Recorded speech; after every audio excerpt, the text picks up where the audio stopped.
Hey, so what do you think? Should I do the whole podcast this way with Michael Myers' head uh, over my shoulders? I mean, they are my shoulders. You can see them dancing around. Here are my hands. Woohoo!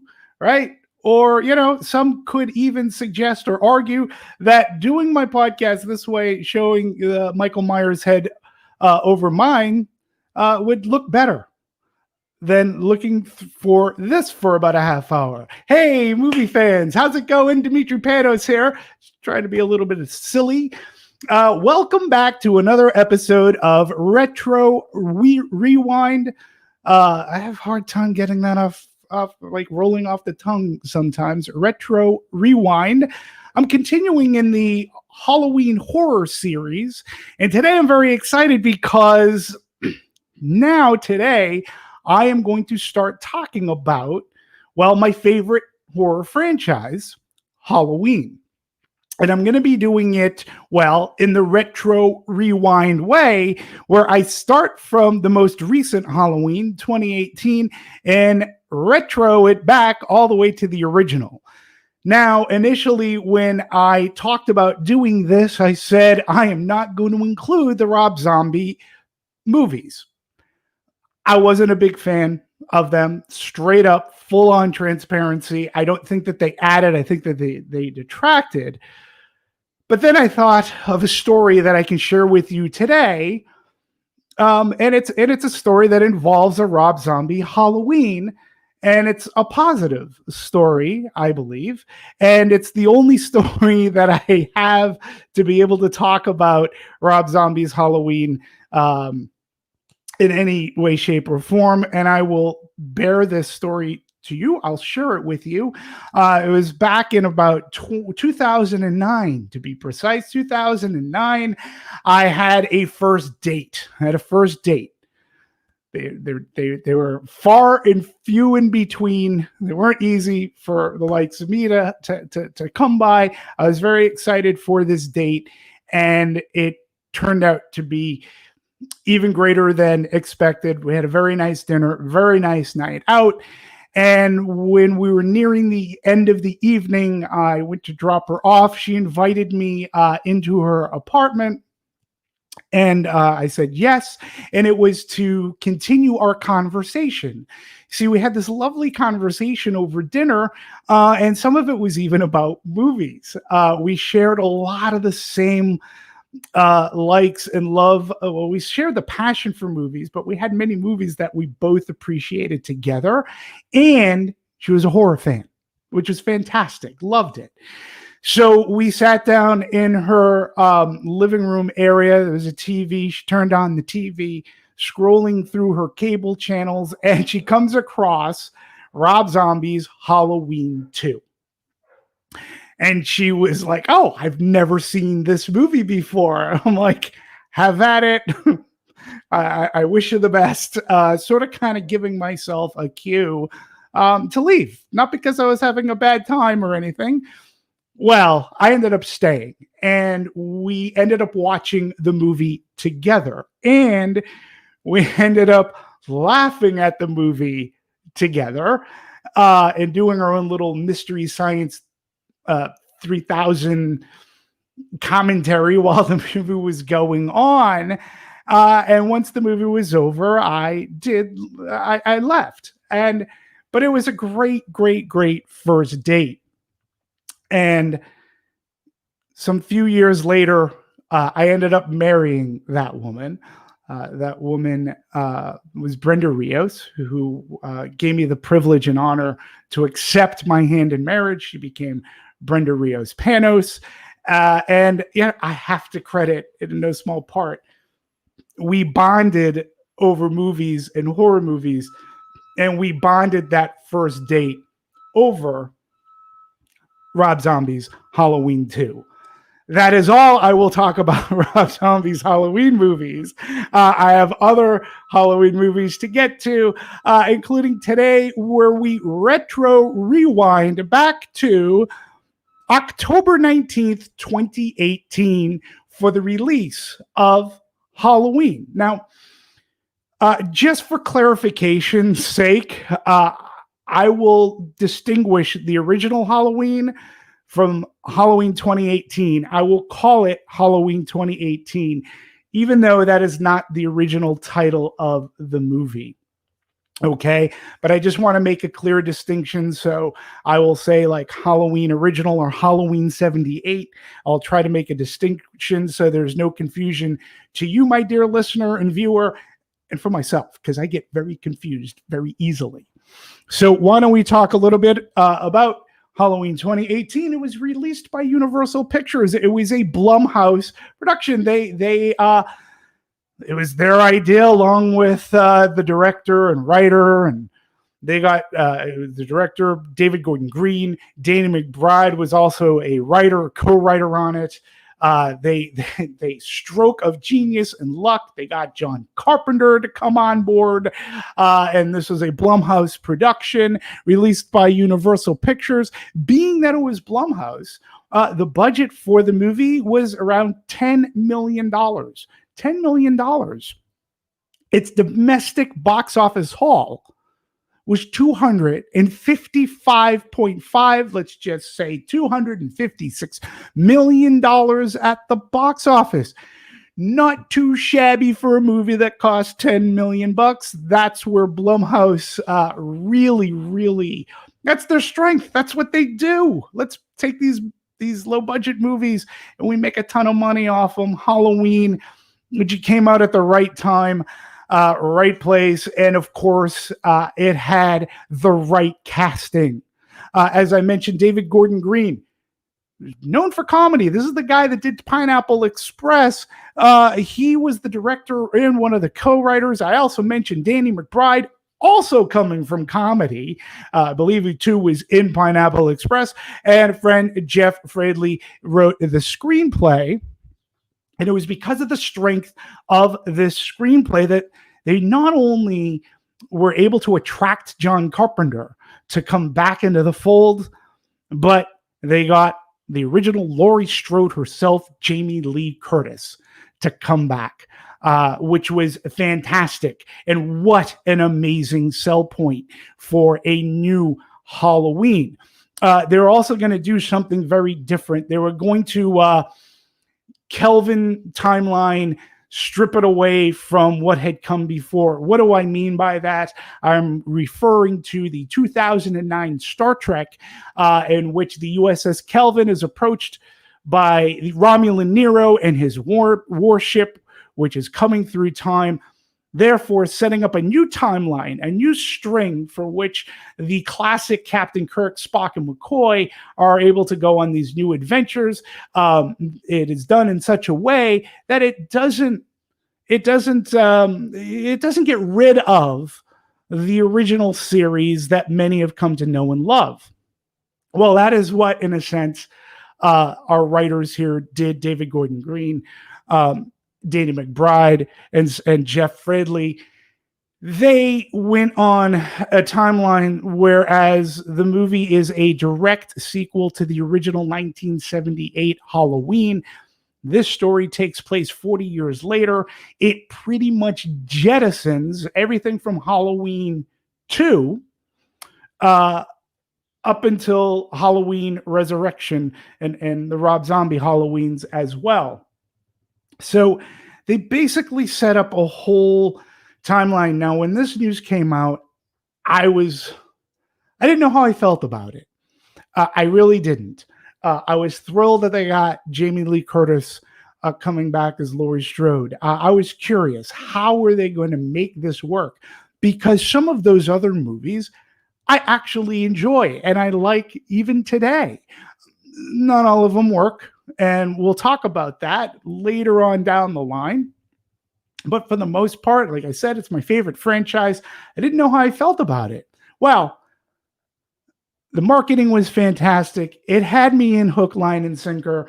When I finally had the opportunity to see the movie, I really liked it a lot. It delivered. It did what it was supposed to do. It took Laurie Strode's character.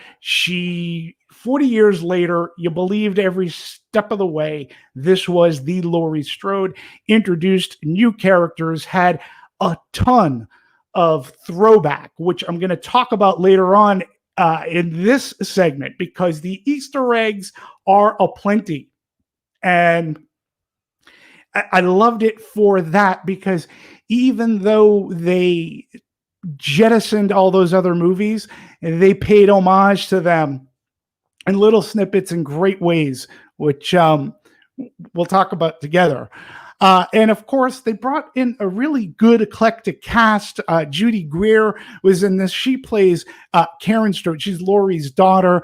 It also has great character actor Will Patton. He was police officer, Deputy Hawkins.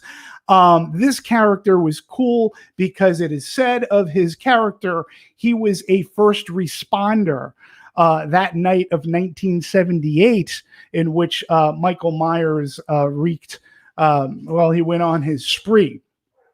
Again, going back to the retcon, basically what has happened is there are some events that we don't see from the original 1978, but we know that Michael Myers got up after being shot 6 times, and he gets up, goes away, and this 2018 Halloween supposes that he was actually captured.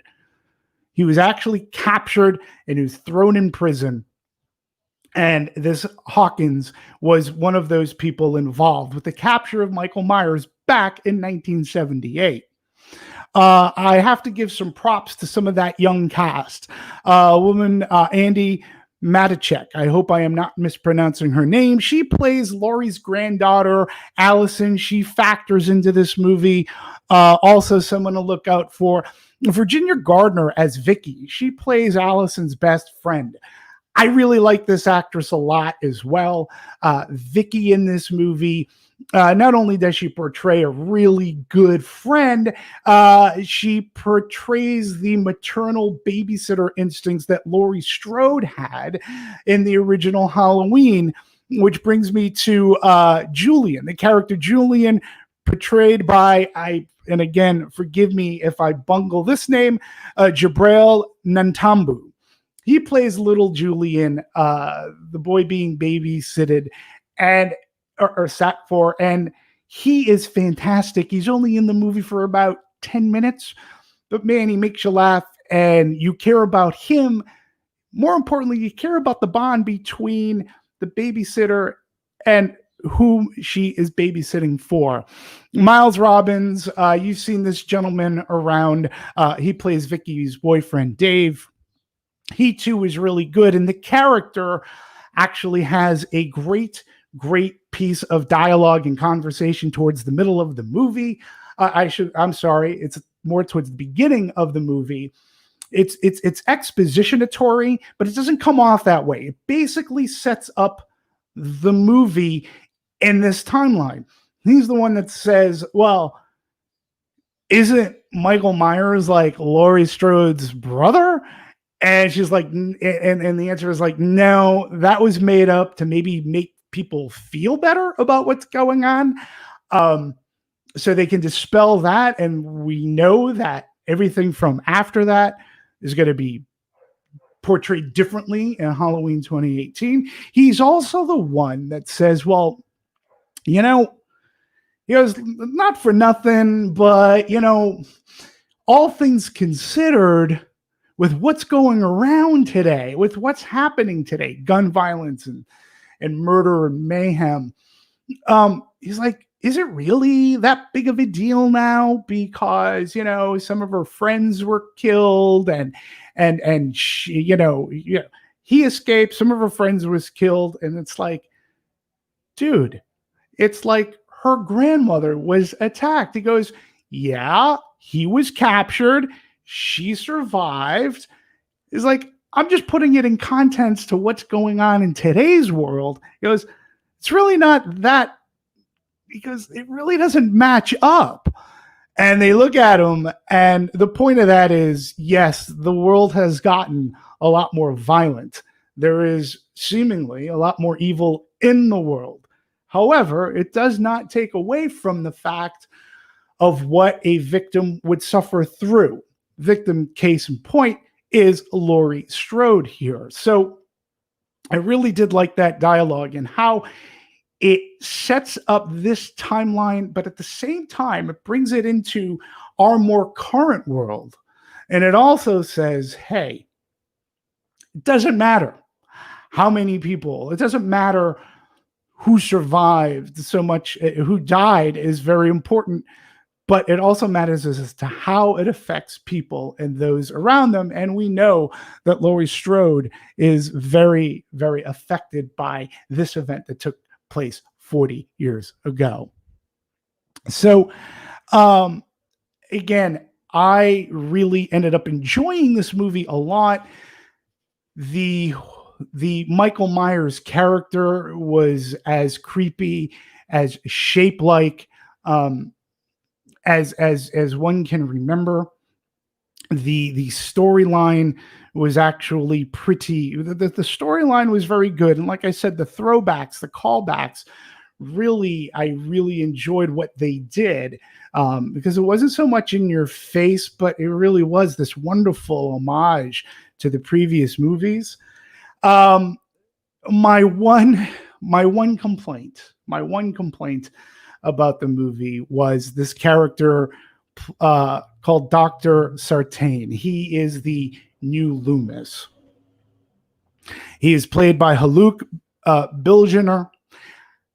Hope I didn't mispronounce his last name.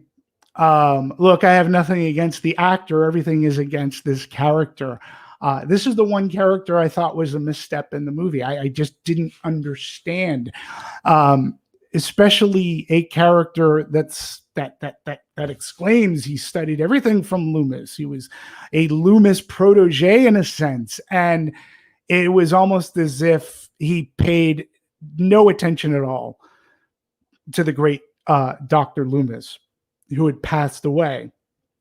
And I found that his actions, his plot points, just didn't make sense. I didn't get it. Me personally, I didn't like it. I found it very difficult, again, as a character that exclaims how much it read into Dr. Loomis's notes and how he followed him to the letter, that it was that movie in which he first meets Laurie Strode. You figure the doctor might have wanted to talk to her beforehand to get a better idea.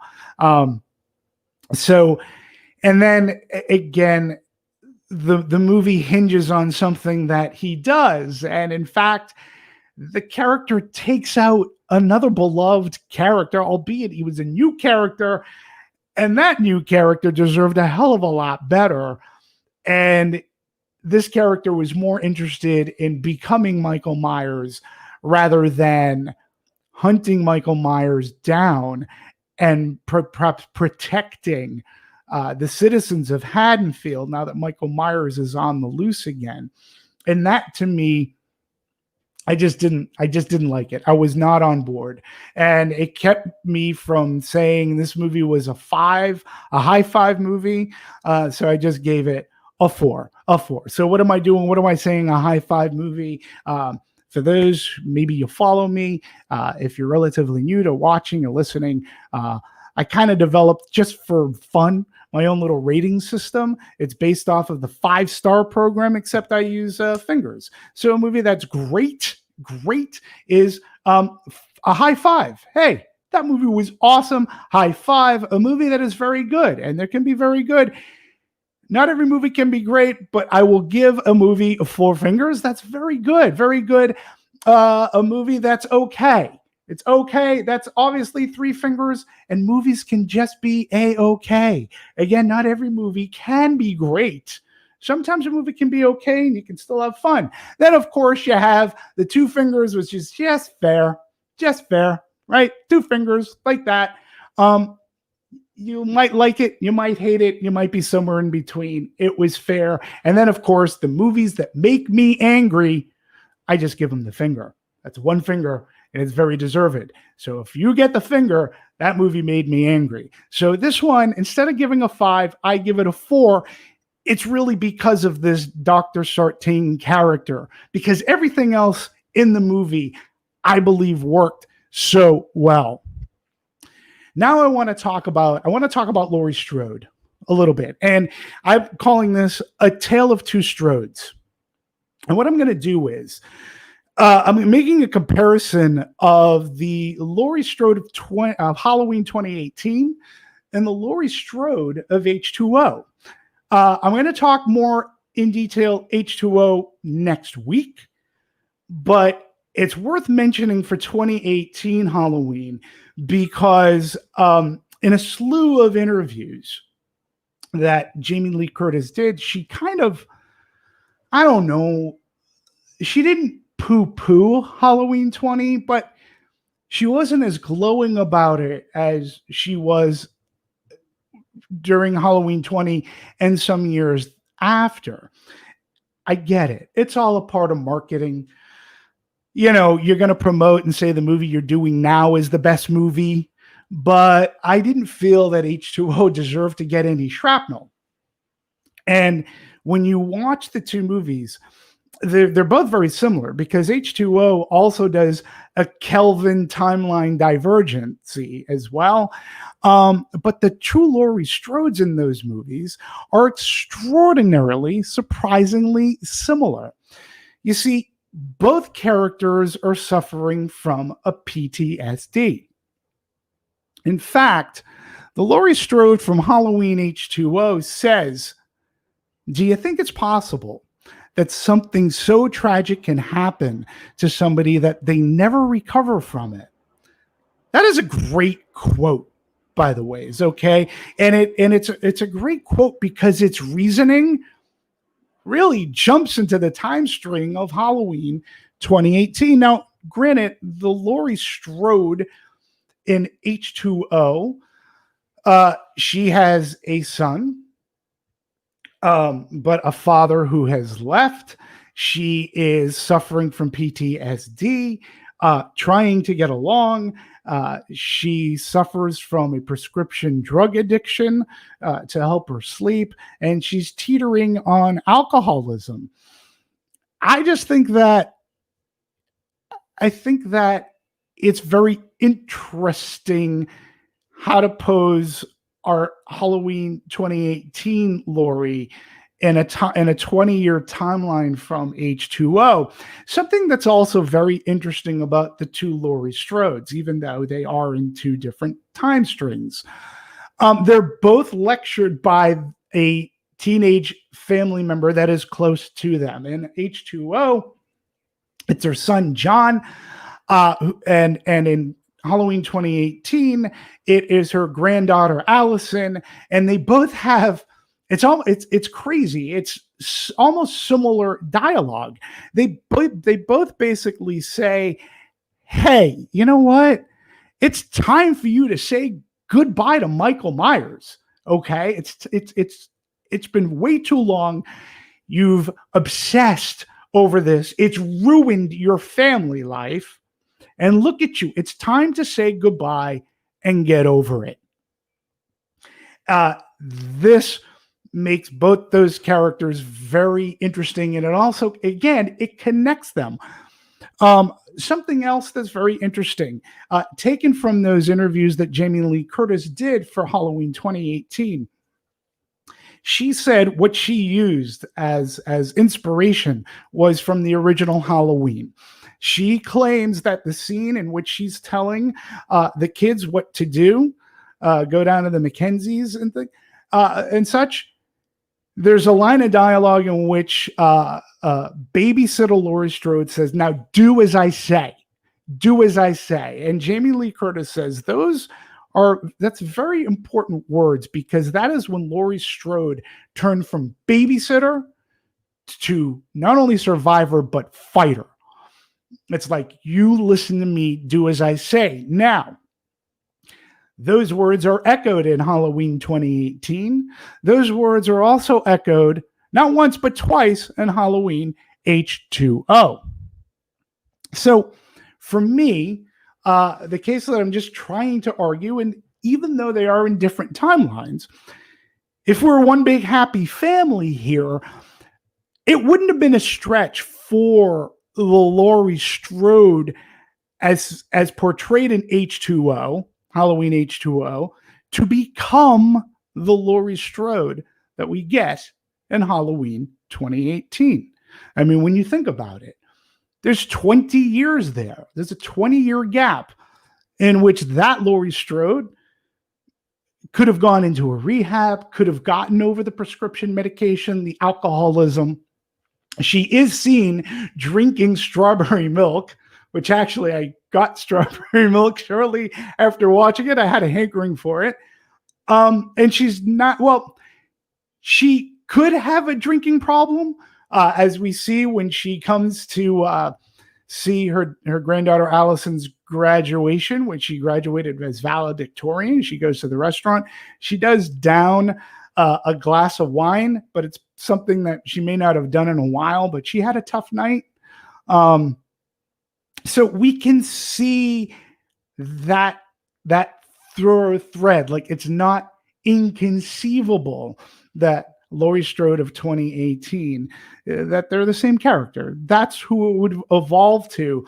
And instead of the drugs and alcohol turn that anger into a fighter, into preparedness. Now, yes, did she go over the line? Yes. Did she sacrifice family and friends? Yes. But it was all in her mind, where she may have regretted it, but there was a purpose. Much like in H2O, there's sort of a purpose, and there's a turn for that character in that movie. I'll talk about that later. So, yes, Halloween 2018 does deliver the goods. I think it's a really good movie. I think it's very good. We're living in a pandemic. I wasn't surprised that they took Halloween Kills off the release schedule to release it next year. They're doing 2 other movies, and I can't wait to see this next year. I wish they would release it sooner, other than having to wait, well, over a year and a half now. Well, since they moved the release date in any case. But I can't wait. I cannot wait for Halloween Kills. One other thing that need be said is the soundtrack to Halloween 2018 is fantastic. And why? Well, John Carpenter and his son Cody Carpenter worked on it, and they bring it into a modern day. Now, Carpenter made his bones writing, along with Deborah Hill, the original Halloween, directing the original Halloween, but he also did the music of the original Halloween, and he made a score that is iconic within the horror world. And people who even don't really know horror, they know that theme. And this brand new soundtrack, well, the theme is modernized. They also brought in guitarist Daniel A. Davies, who in certain songs, blistering guitar work, which is just fantastic. The new music makes a brand new layer for this movie, and does what thematically the original music did for the original movie, which is heighten suspense, heighten the thrills, and just keep you on the edge of your seat. The music never overcomes the story or the narrative. It is the perfect bed to make for this horror movie. So a big kudos to the soundtrack. Another reason why I really liked Halloween 2018. So now, now I want to get into the Easter eggs of this movie. Okay, this is going to be a fun thing. Back in 2018, I have to bring my iPad over here. Why? Well, because there are so many Easter eggs in this movie that I found that in 2018, I was privileged enough, and I was given the honor. I was published on WeLiveEntertainment.com. You should check that website out. But I was published on WeLiveEntertainment.com because of my Easter eggs. Now, something you should note about that publication. Yes, it was over 2 years ago that I did it. And it was from complete memory of watching the movie, I think at the time, twice. And my knowledge of the previous Halloween movies. So prepping for this podcast, I went through my whole list, and a couple of things happened. I got some sequences mixed up. They were a little bit out of order from the 2018 movie. And I noticed other things. Why? Because I own the movie on Blu-ray. And also, if you still haven't cut the cord and you have cable, the Halloween 2018 has been on a ton, like a boatload ton. So naturally, nothing else on. I will, wherever part it's on, I usually go to Halloween 2018. And I noticed some things that I didn't remember, say, back in 2018 when I wrote the article. Again, I had only seen the movie at that point 2 times. So I'm going to start off at the very beginning of the movie. Something else you should know. I would love to have been able to show you video to do a watch along kind of thing. And I would have loved to show you pictures, to show you comparisons and why it's an Easter egg. Unfortunately, on things like YouTube, and it's happened already, some of the photographs I've used have been copyright stricken. Some have even said, some were even offended, and the podcast had to be taken down. And it's just a pain in the neck. I don't use as many photographs as I did. And also, when I'm trying to pay attention and look at my notes, sometimes it's difficult to manage.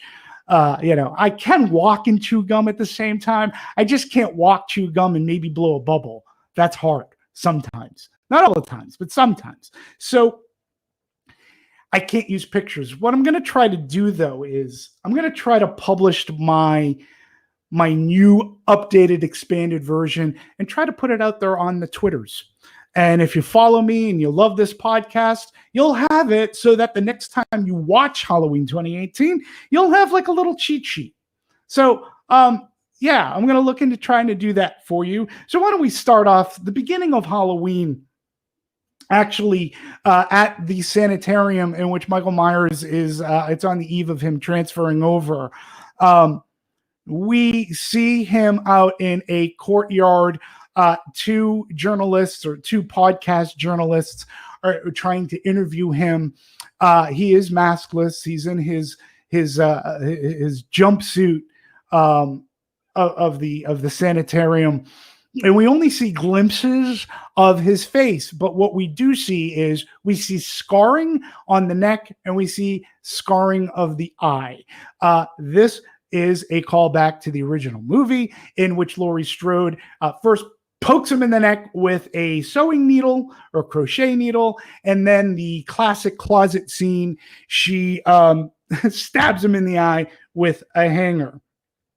So we see all that fun stuff. Now, Halloween 2 is heavily referenced throughout a lot of the movie.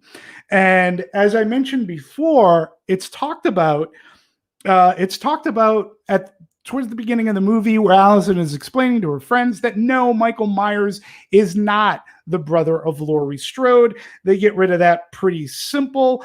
But her boyfriend, Allison, is called Cameron Alam. Now, Lonnie Alam is in Halloween 78. He is a trick-or-treater who gets spooked by Dr. Loomis. He's dared to go to the old Myers house, the little Lonnie. And Dr. Loomis is like, "Hey, Lonnie, get your ass out of there." That's Lonnie Alam, whose son Cameron is dating Laurie Strode's granddaughter. So the 2 podcasters, they visit Laurie Strode. During that visit, they mention how Michael Myers is being transferred. In an attempt to console Laurie, one of the podcasters, the female Dana, says he will spend the rest of his days there.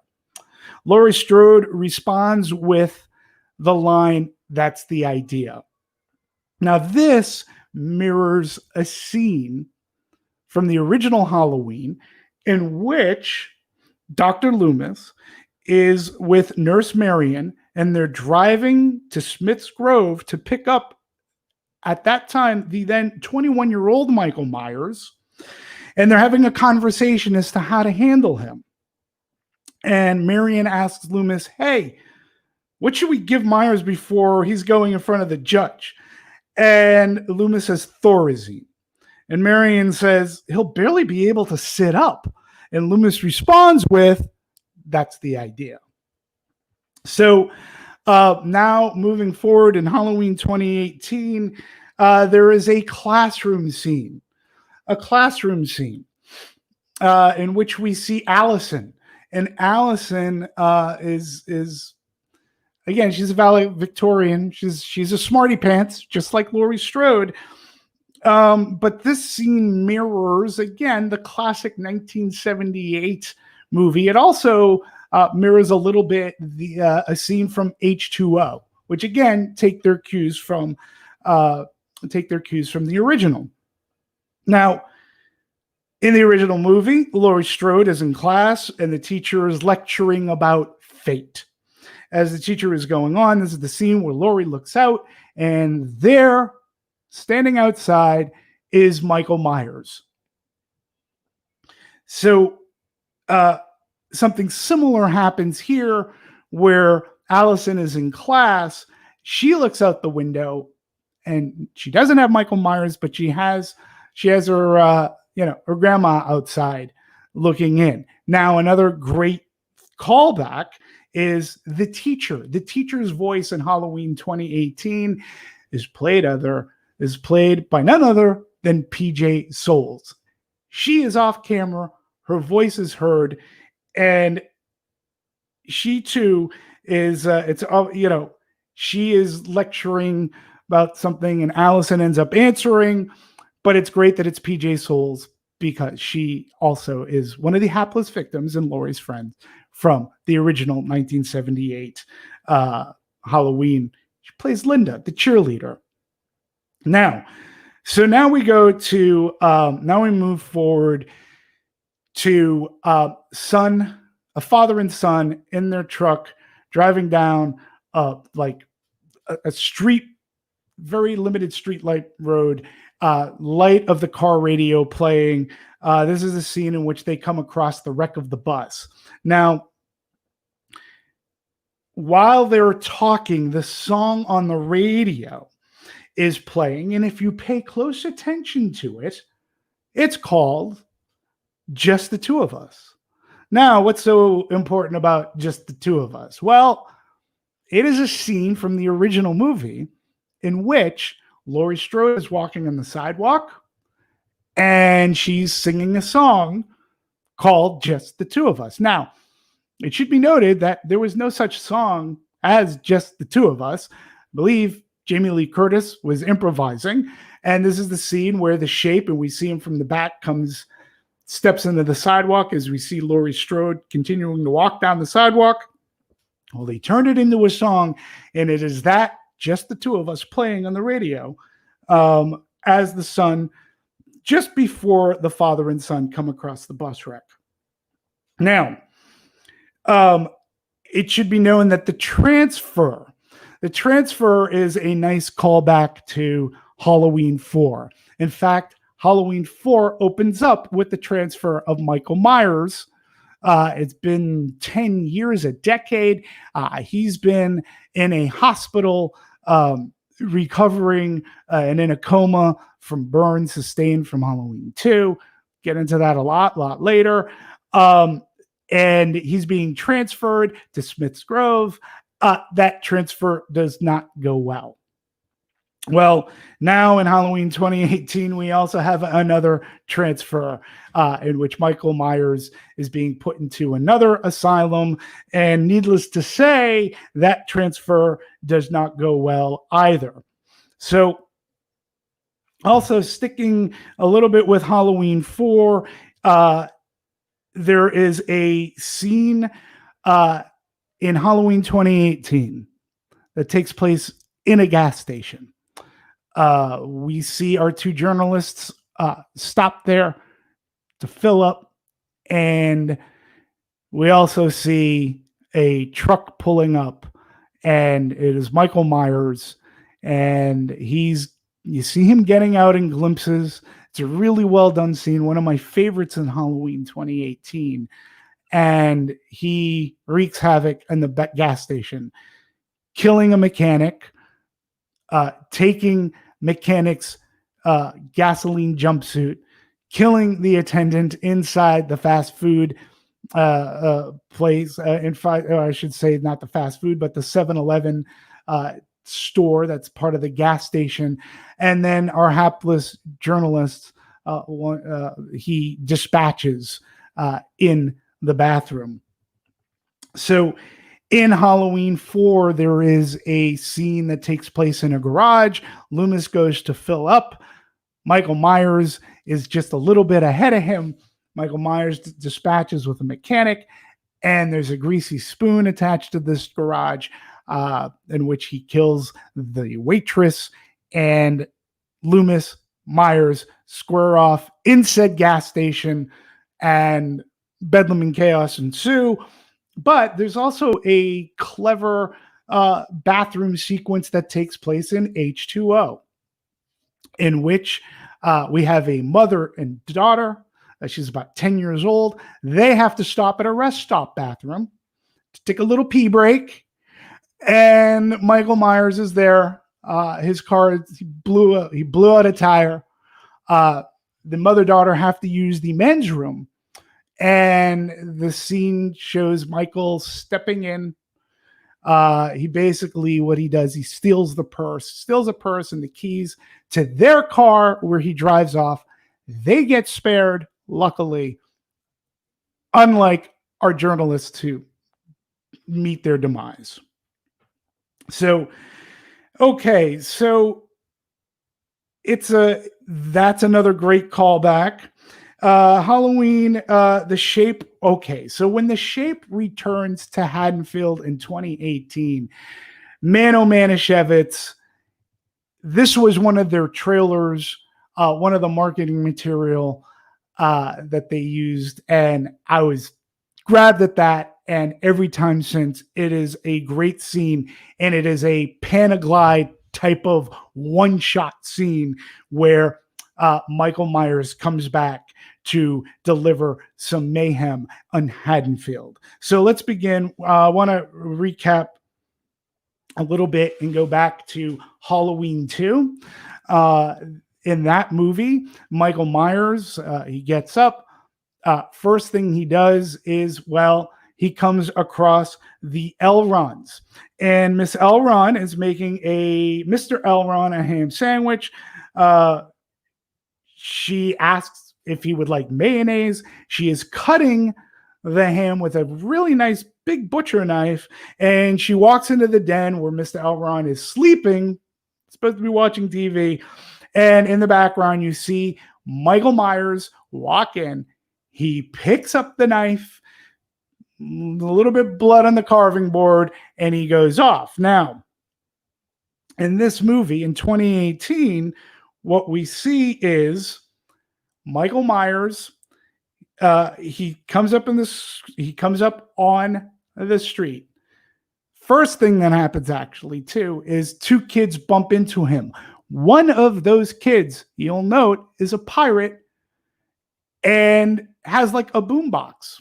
Well, in Halloween 2, okay, there is a scene where Michael Myers is trying to find Laurie Strode. There's a person walking down in the town of Haddonfield who has a boombox. The news about where Laurie Strode is playing on it. He bumps into Michael Myers. Michael Myers now knows his way. As we go to Haddonfield Memorial, we see a mother and child get out of the car. The child is a pirate who has a razor in his mouth.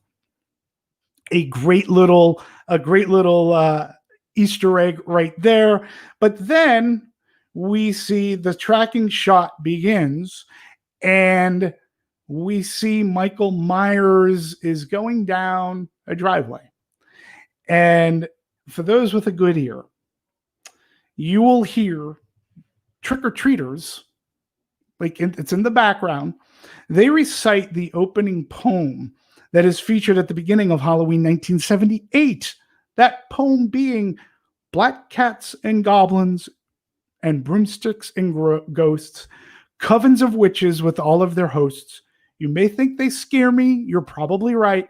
Black cats and goblins on Halloween night. Trick or treat. So this is playing, or this is in the soundtrack as Michael Myers is walking down this driveway to a tool shed in which he picks up a hammer. He then goes into the house. It's all one shot. And we see a woman carving a ham dressed very similar to Miss Elron of Halloween 2. She puts the knife down. She goes to sit down and have her sandwich. And then poor Miss Elron in this movie, Halloween 2018, she doesn't fare as well as the Miss Elron in Halloween 2. And Michael Myers trades up his hammer for the knife. So then we see a nice tracking shot where Michael Myers in Halloween 2018 goes outside of the house. He's walking down the sidewalk thinking who is his next victim going to be. And he comes across a couple getting into a car. They're dressed as a doctor and a sexy nurse. The doctor says, "Oh, I forgot my stethoscope." He leaves the car, and the sexy nurse is getting into the car, and she looks up and she just gives this look like, what are you looking at? And then the doctor comes back. The doctor comes back and says, "Oh, it's in my pocket." They drive off. Quick thing right here. Michael Myers looks to his right to a house, and right there, if you look closely, you catch it. You can pause it. You will see the hole in the mask in which Laurie Strode stuck her knitting needle into his neck. They actually had the hole in the mask. Details mean everything. And right here is another callback to Halloween 2. After he steals the knife in Halloween 2 from the Elrons, he goes to the house next door, and he's stalking his next victim. A teenager, is on the phone, and her friend is telling her about the escape of Michael Myers and what is going on. Michael Myers sneaks into the house, and in Halloween 2, things don't turn out so well for said teenager. She is the first victim, so to speak, in that movie. So in Halloween 2018, something very similar. Woman is inside her house. She picks up the phone. There's this great scene where we see Michael Myers going through the side of the house with great lighting and shadowing. We see the shadow of the shape going towards the back of the house. We overhear the phone call through the window, and the woman is being told that there was an escape, and it was Michael Myers. And she's like, "Okay, great. Thanks for the information. I appreciate it." She hangs up. She goes to shut her blinds, and who comes in from behind her? None other than our shape. And he dispatches her, not too dissimilar to how our teenager got dispatched in Halloween 2. Then we're going to talk a little bit about OG and Halloween 4 again. We're going to go to babysitter Vicky. So in this scene, where we go to the house, Julian's house, which he's babysitting him, there's an establishing shot of sheets on a clothesline billowing in the wind. Obviously, this is a very nice sly callback to Halloween 78, the classic scene in which we see the shape, Michael Myers, stalking Laurie Strode through these billowing sheets. Later, we see Vicky encounters the shape hiding in Julian's closet. Now, this not only references a little bit to Halloween 4, but it references Halloween 5. See, in Halloween 4, we have little Danielle Harris, and the opening of the movie, her character's having a nightmare, And she believes that the shape is in her closet.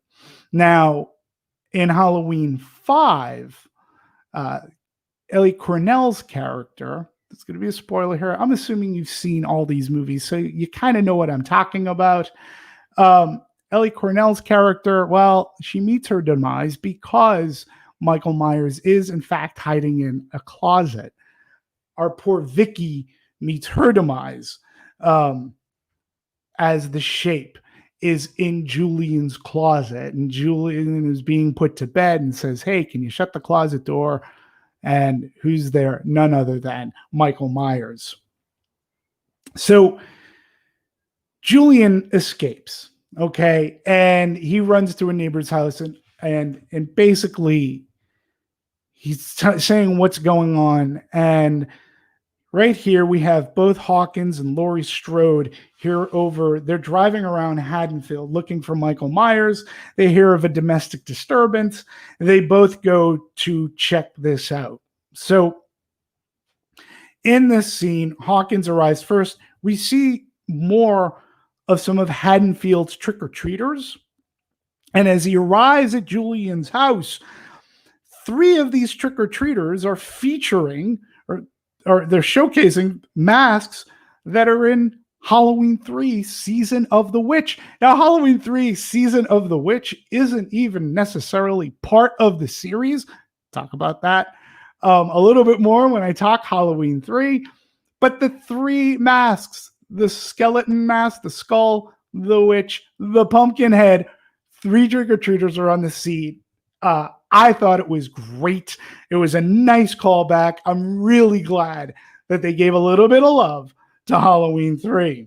As the scene continues in Halloween 18, Hawkins enters the house. He heads up to Julian's room, and he sees a quote-unquote ghost seated in a chair. Obviously, and the ghost has cutouts in the eyes. Clear call back to 1978, the original Halloween with Bob the Ghost. We know what happens to Bob the Ghost in the movie. It is revealed in Halloween 2018 in a fantastic scene where Hawkins pulls off the sheet. It is, in fact, our dear babysitter. I was sad to see her go. In part, the way she was written, and in part, her acting. I really liked her. Hawkins chases the shape. He chases the shape through the house, and as Hawkins goes downstairs and rounds a corner, we see Vicky's boyfriend impaled on the staircase, like the wall that where the staircase goes up. He's impaled, hanging from the staircase. Again, not too dissimilar how our Bob the Ghost met his demise in the original Halloween. So, Halloween H2O, there's a great callback with Allison and Cameron's best friend, Oscar. Allison and Cameron have a fight at the Halloween dance. She leaves. Oscar follows. A drunken Oscar, he makes a pass to Allison, and Allison goes to leave him. She leaves. Oscar is left in I believe it's a side yard, a big side yard that has security floodlights. By security floodlights, they are motion detector floodlights. They go on when he moves, and the first time they go on, Oscar notices there is a person kind of standing by a tree. He calls that person Mr. Elrod. What do you know? Elrod's making it in again. Now, the woman who got killed by Michael Myers, the old lady, I don't know what that character's name was, but she was dressed as Mrs. Elrod. I'm only making the Easter egg reference because she was cutting a ham with a knife, and she looked like the Ms. Elrod from Halloween 2. But now Oscar believes he's talking to Mr. Elrod, and he says something to her, and it's Michael Myers. He says something. Haven't you ever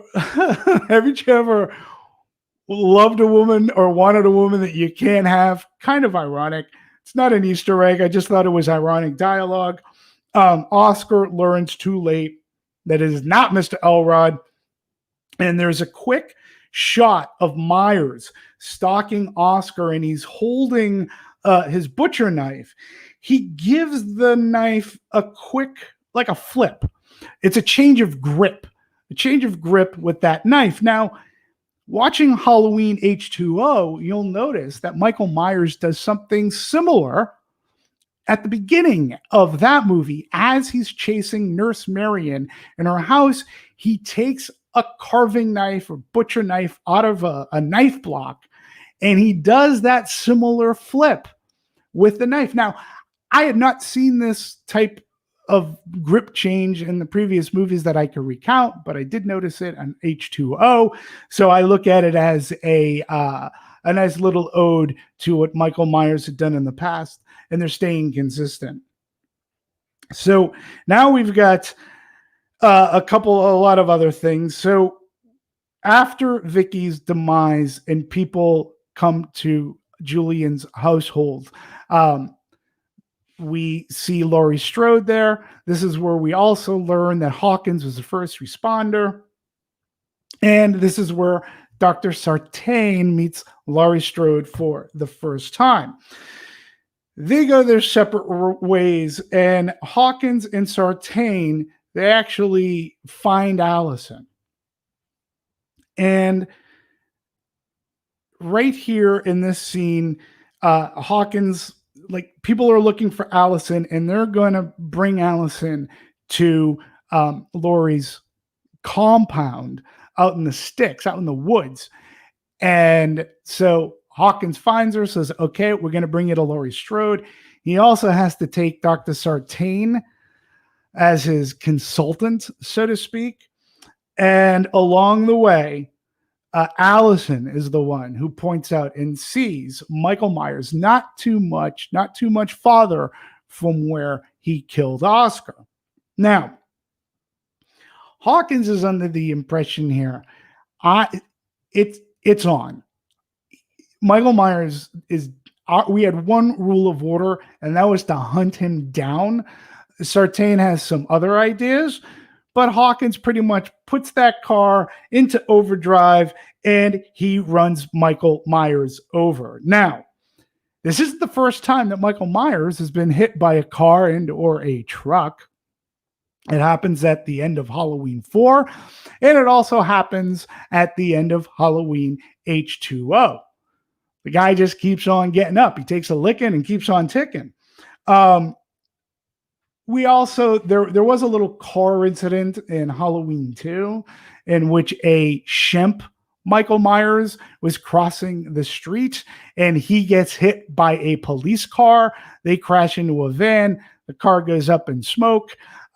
We later in that movie learn that was Ben Tramer, who was underneath that mask, the same Ben Tramer that Laurie Strode thought was cute and wanted to go to the dance with. So there is later on, after Hawkins, Sartain, and Allison, after they hit Michael Myers, Hawkins gets out of the car, and here's a scene that I really hate. Again, I just didn't like. Sartain was in a protective mode. Don't shoot my patient. He's my patient. And he ends up taking out Hawkins. And I was just really bummed at that. And he like dons the mask of Michael Myers. He throws Michael Myers in the back seat with Allison. And he was just like, I'm going to take Myers to Laurie's compound, and I'm going to see these two duke it out and see what happens and see which psyche wins. Again, to me, I did not buy this. I did not like that narrative of the story, but whatever. In any case, things don't go so well. Allison escapes from the police car. Sartain is incapacitated in the car, dragged out by Michael Myers, dragged out into the street, and Michael Myers stomps, and I mean stomps, on his head. Now, this is the only real reference that I could gather from Rob Zombie's Halloween 2, in which Rob Zombie's version of Michael Myers does something similar to a person who thinks he could fight Michael Myers, and Michael Myers literally just throws him to the ground and stomps on his head, and he stomps it to a pulp. So now, a little bit later on, a couple of other great Easter eggs. The final act of Halloween 2018, which takes place at Laurie Strode's compound, has a great cornucopia of Easter eggs, including something that was really cool because they took something from my favorite Halloween comic, Night Dance, written by Stefan Hutchinson. So, all right. So first up, here's a pretty obscure reference to that said comic. Okay. In that comic of Night Dance, Michael Myers turns one of his hapless victims into a macabre jack-o'-lantern, cuts off the head, carves an eyes, nose, and mouth to resemble that of a jack-o'-lantern, and the head is lit from within with a flashlight. It's a macabre scene. If you can, I'm going to recommend that you read Night Dance if you are a Halloween fan. If you've never read it, I think you could find it digitally to read for free. I would highly recommend it. It's very well done. So in the vein of the original Halloween, and it's really dark. But in any case, I digress. Moving forward, so there's a scene here in Halloween H2O that completely resembles those comic book panels. So Ray, who's Judy Greer's Karen's husband, he steps out of the compound to check.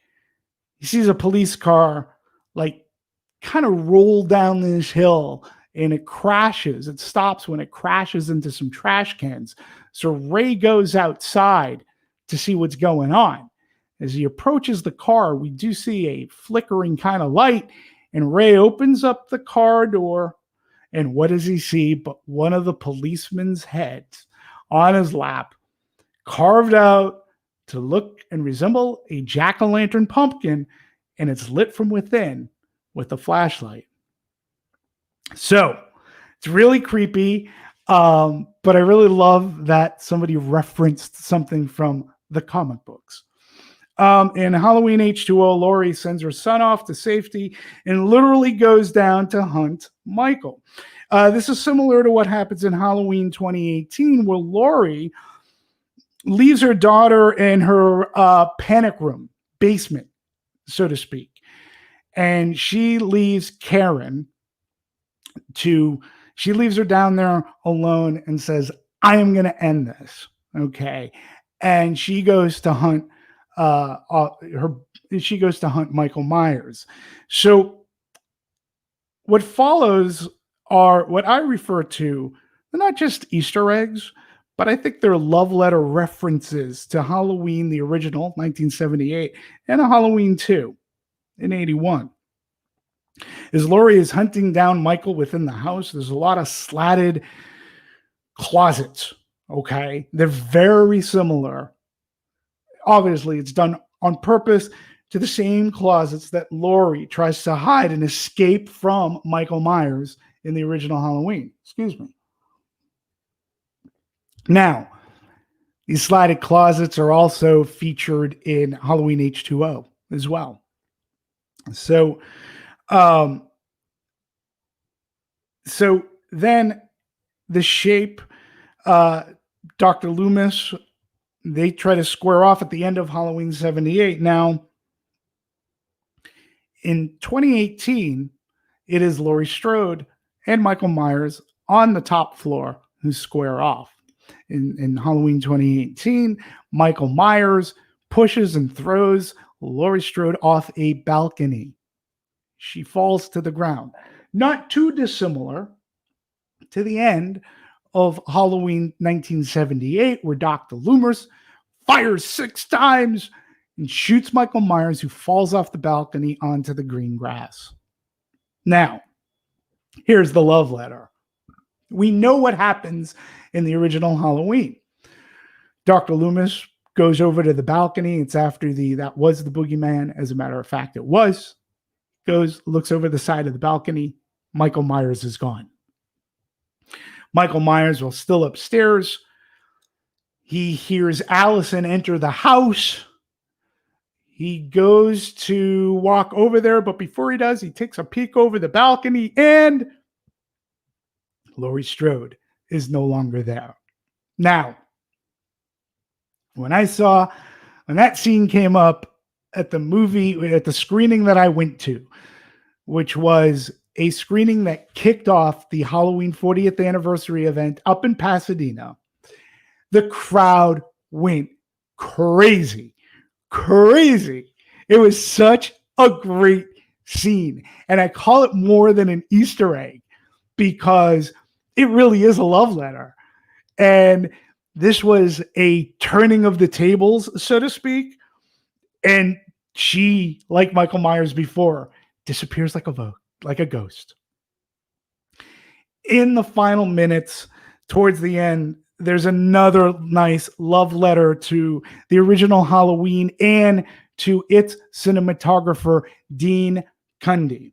Okay, so the scene I'm talking about in the original Halloween is the scene in which Laurie has just seen her murdered friends in the house, and she's at the top of a staircase.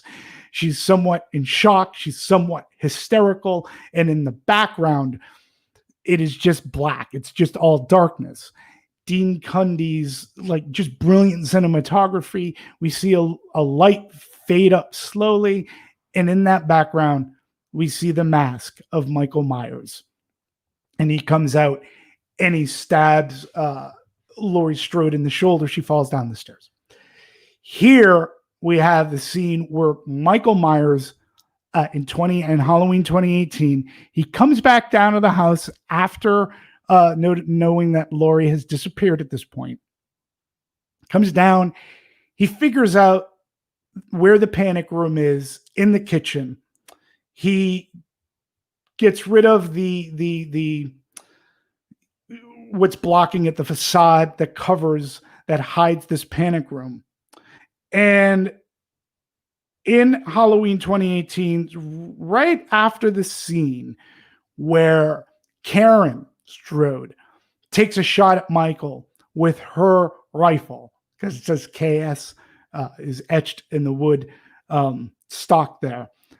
After she takes her shot, we see Michael, and there's a dark space behind him where the light fades up, and it's Laurie Strode, and she comes out, "Happy Halloween, Michael," and boom, it's on. She stabs him. They get into a bit of a fight, and it's just great, and she just ends up plunking him down to that basement, and Allison and Karen escape, and they find out that the compound is in a prison. It's a trap, and everything's designed to trap Michael Myers.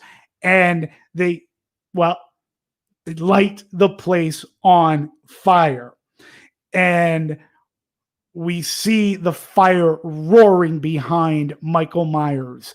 And as our 3 heroines, our family of mother, daughter, granddaughter, the 3 generations of family working together, they are escaping this burning house.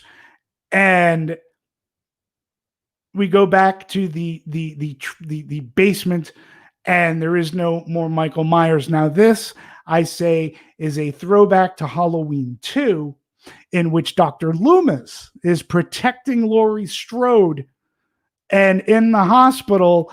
And what does he do?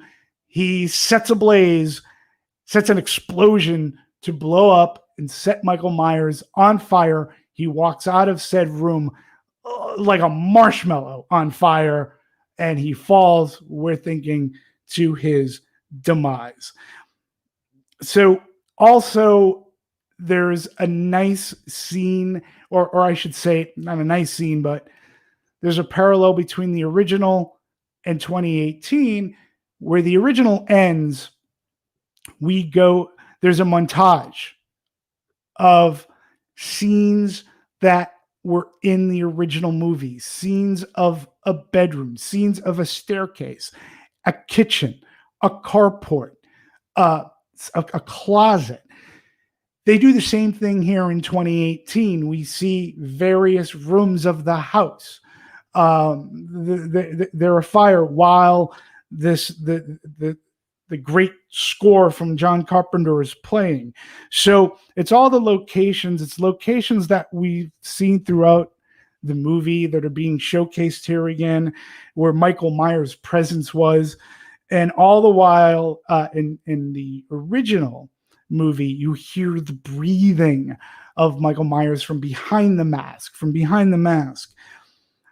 We're shown those rooms of Laurie's compound, a burning basement with no Michael Myers. And at the end of the credits, we hear breathing from within a mask.